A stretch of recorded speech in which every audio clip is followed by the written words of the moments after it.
Hello everybody, welcome back to Dominions 5. We are playing as Late Age Utgard in the YouTubers series, and it is, things are heating up.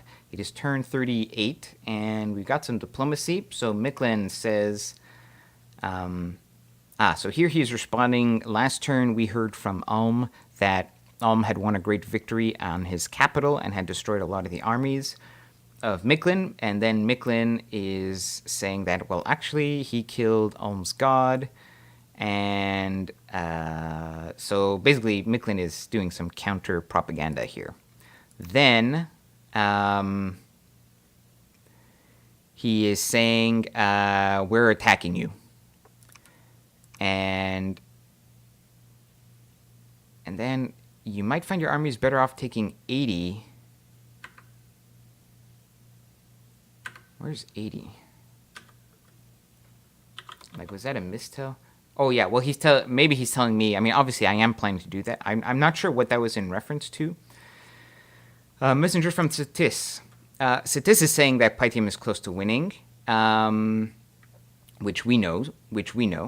And he's actually, his math is not quite right. He's actually very close to winning. Then Midgard is also saying that Pythium is about to win, so everybody knows that Pythium is about to win. Giant boobs. Now he's saying we're not going to attack you because you. And this is actually pretty funny, but I'm still. Well, he's saying, yeah, whatever. Midgard's diplomacy is a bit weird this game. Okay. Let's look at what's happened here. So first of all, Pythium attacked this throne and he took it. So now we can see exactly what he's got and what his script is, because we cast Scry on this province to see this. So first of all, here's his pretender. He brought a pile of gems with him. He's got Nature Boost, so Rainbow Bless, obviously. I mean, he's got protection and elemental resistances, but it's only 20 hit points. Manual of Water Breathing. I guess this was for the Hydra, so that's how he's got his Hydras underground. Bloodstone. So he's got a few gems, not that many. So he's doing Foul Vapors. Because why not? More poison. And then Marble Warriors for some armor. That's nice. Another Marble Warrior. Yeah, I'm just trying to figure out what his script is here. So let's see. Slither, Marble. Yeah, so he's spamming Marble Warriors. Now he's out of Earth Gems. He has a Bloodstone, so I can expect at least one Marble Warriors cast when I fight him. But Foul Vapors is important to keep in mind. So there's a lot of poison going on because these guys have Poison Cloud. And you can see his Bless is nothing because it's not in his Dominion, so they're not getting blessed by his Pretender. Then Slither, another. I'm trying to see if he's got anything else scripted. He was just spamming Marble Warriors. Okay, so anyways, these are the Mandragoras. They have Sleep Vines, which, but he has very low attack skills, so these are unlikely to hit. But if they do hit, they do a lot of fatigue, which is annoying because we're gonna fight this with thugs, and we have these guys. Okay, so that's what we're up against. Okay. And then we took back something that raided us. Here, well, this, I don't know, what was he trying to do to trigger gem usage, maybe? Yeah. Or just cast Doom or something. That's probably what this is. Yeah. He's just trying to curse all of the other guy's units. We'll get to this guy in a second. This is a smallish fight. So this is a mostly chaff army from Midgard, and he's fighting against their 4 Magisters. So let's see what man is doing here. Aim, an Air Elemental. Now he lost a guy to Archer Fire, which is too bad. Twist Fate. So if you're going to do Aim, Twist Fate, and then cast spells, do the Twist Fate first, because at least you might, if you get hit by an arrow on the second turn, then at least or even on the first turn, at least that'll save you. And this is just lightning bolt. I still feel like these mages could be doing a lot more than what they're doing, with some communions. Now he only had 4, so who knows? The other problem is that, again, his formation doesn't have... He's just got a big line, and the big line is not enough to protect against attack rear from the sides. So it's better to thin this line out a little bit and get a little blob here and a little blob here on hold and attack closest, because this is going to get you every time. Every time.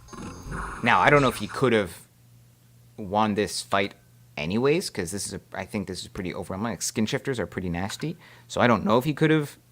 No, there's no way. Like, Einheirs are berserking, dual wielding. He's got like 80 of those, so he couldn't have won. But he didn't. His formation is not protecting the mages well enough. That's for sure. Okay, and what's going on here? Oh, Micklin doing nothing. Okay, let's look at this. So Micklin attacked us. Let's just look at his army first. We weren't patrolling or anything, so this is just a PD on top of the fort. So, this is an Ocelot.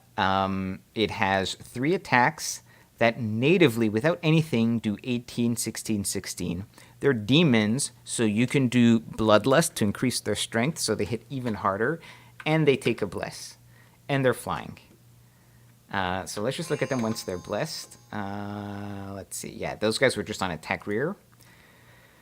Okay. 21, 19, 19. Quickness. And they have 33 hit points. I said 20 hit points. No, they have 33 hit points. What a bullshit unit. I'm telling you guys. Ridiculous. All right. Yeah, so that's what Ocelots do. They just land and kill everything. Plus, he has a ton of his other... Plus, these guys, these are just the Micklin Sacreds, which when they die also have 3 attacks and murderize everything. At least they're not demons, but unbelievable.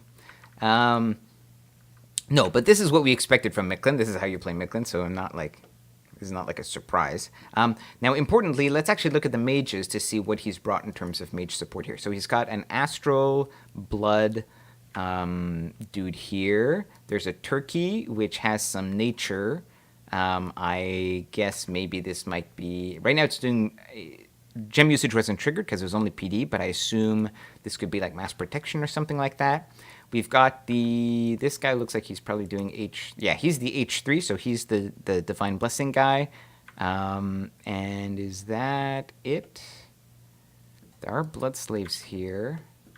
We can actually go and look through here. No, that's my guy. Yeah, Moon Priest. Oh. Yeah, we looked at this guy. He's got some Mound Kings.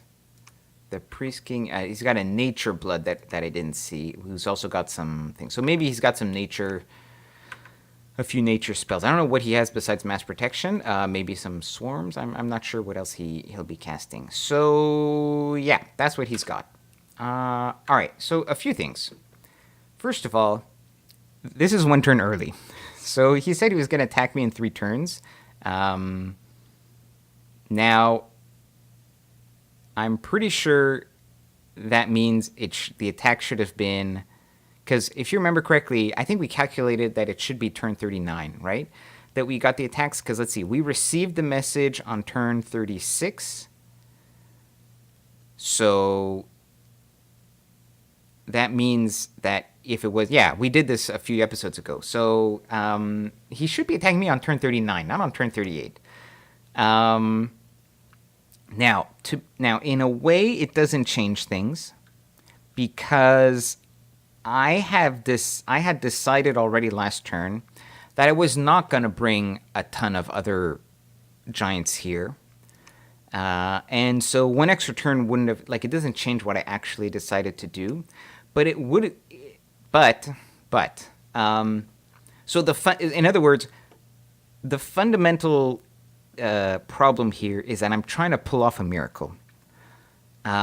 Because I don't really have enough of a buffer to protect... my troops until I get my spells off, and we'll get into the script in a moment.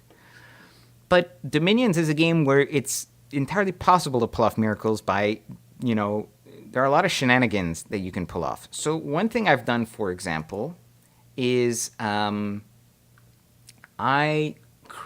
summoned last turn. So remember, I've got my Blood 5, who I've been dying to do Ill Winter with, and I still haven't had the opportunity to.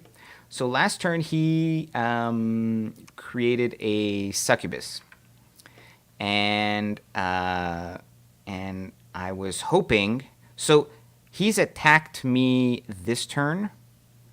Actually, wait, this timing wouldn't have been good anyways. If we had delayed one more turn. So let's see. I have some assassin here, right? Yeah, I do have. I have an assassin here, who's just wearing random gear. We'll get into the gear in a moment.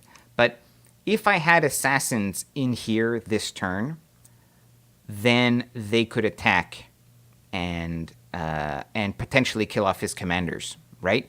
And if I get the right commander, for example, if I get the Holy Three, then his guys aren't blessed. So that makes a huge difference. Similarly, I could, if I was desperate, do some Mind Hunts, although he has Astral Mages. But as you can see this turn, I'm actually casting Infernal Disease, which is the Blood Assassination spell, on this province. Now, he's attacked me, because he's attacked me this turn, like if he had waited one more turn, that's like potentially, like it gives me more, actually, well, unless I broke the nap, I wouldn't have cast Infernal Disease on him that turn. So I guess that one specifically doesn't add up. But there are more opportunities for me to assassinate his commanders and therefore eliminate, weaken the threat that he poses. Now, that being said, let's look at what we've got planned here. So we have... So what we're going to try to do, we've got like a sort of blob formation. We have a ton of mages in the center, and we've surrounded them because he's going to attack rear with his guys. So we've surrounded them with as much giants and other chaff as we can. And this is a tough balancing act. So I guess there's two ways to look at this. So it's possible that no matter what, I can't pull this off, right? But if I can reach a threshold, like imagine there's like a graph, right, that's going up. Once I reach a certain threshold of meatiness or defensiveness to be able to withstand the Alpha Strike from the Ocelots, then maybe I can pull off a win if I can get all my spells off. So there are two issues here.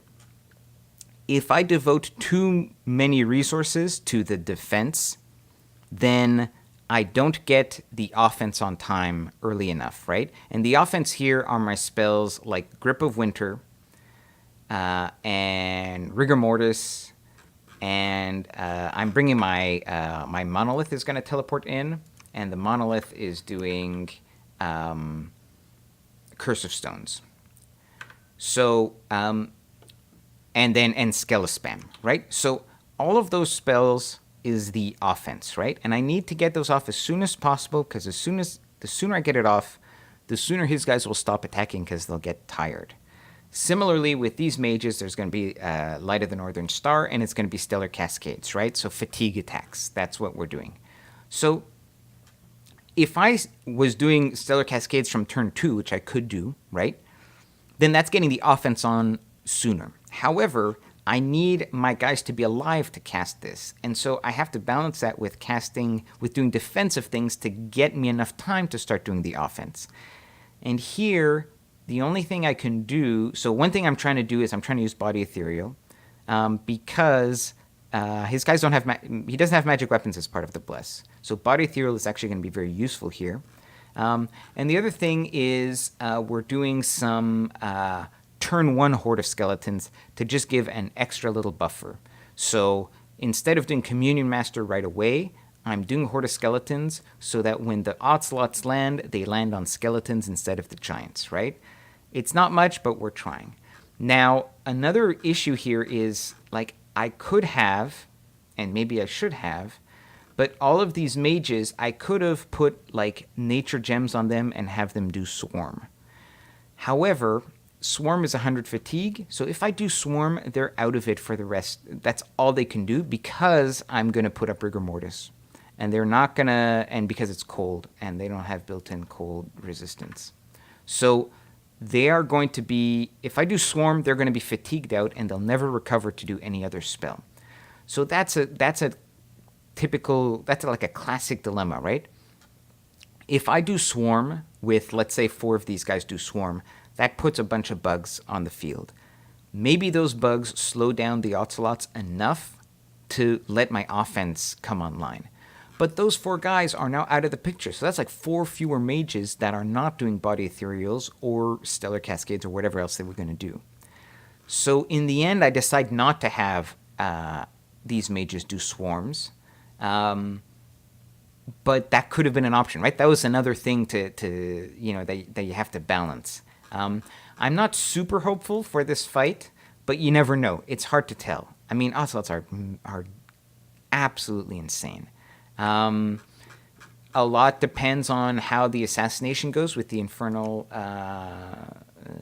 whatchamacallit, that's being cast from over here, Infernal Disease. We'll see. So we're teleporting the monolith in. A lot of my other cat mages all around are coming in. We're just going to have a ton of mages here. So mage support is not the issue. The issue is we don't have enough chaff. And we're going to have to just hope. Now, here is what we're bringing. And you will notice, so I know I've seen already the next turn. And so, but I'm not going to reveal it right now. So if you can look at this and how my guys are geared and identify the mistake that I have made, then you get 5 points.